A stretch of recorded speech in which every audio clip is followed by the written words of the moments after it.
August 14, 2019, JNS, USN. Bernie Sanders, IVT, who is running for the 2020 Democratic presidential nomination, said on Tuesday that, if elected, he would be even-handed on the Israeli-Palestinian conflict and even leverage U.S.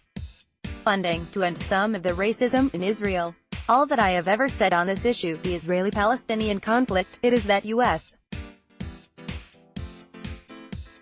foreign policy should be even-handed.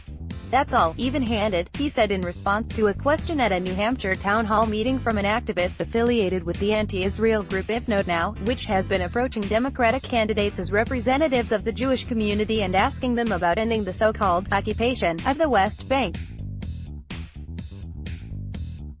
Sanders continued, saying, "We respect Israel. Israel has every right to live in peace and security, but so do the Palestinian people.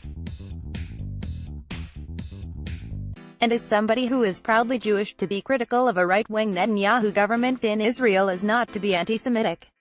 He added that, "The United States government gives a whole lot of money to Israel, and I think we can leverage that money to end some of the racism that we have recently seen in Israel." If Not Now then edited the senator's reply, in a deceptive and misleading manner in a video and press release the organization published shortly thereafter, omitting Sanders' expression of respect for Israel from its press release and his placing blame for the situation on Palestinian leaders, in addition to Israeli officials from both its press and video releases, according to Democratic Majority for Israel.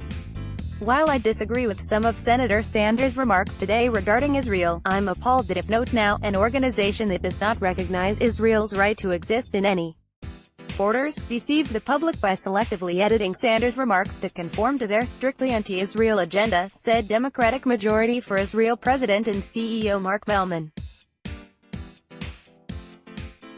The group removed Sanders' accurate assessment that the fault is not all with Israel.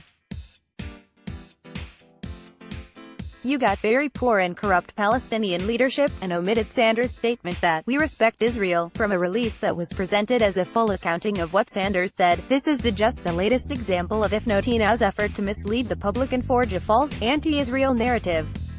Deceptively editing our political leaders, particularly a potential future president, is a disservice to all Americans," continued Mellman. "By virtue of their extreme positions and their dishonesty, If Not Now has forfeited a place in the conversation. They should immediately correct the record and apologize to the American public for their dishonesty." Subscribe to the JNS Daily Syndicate by email and never miss our top stories. Let's block ads. Why?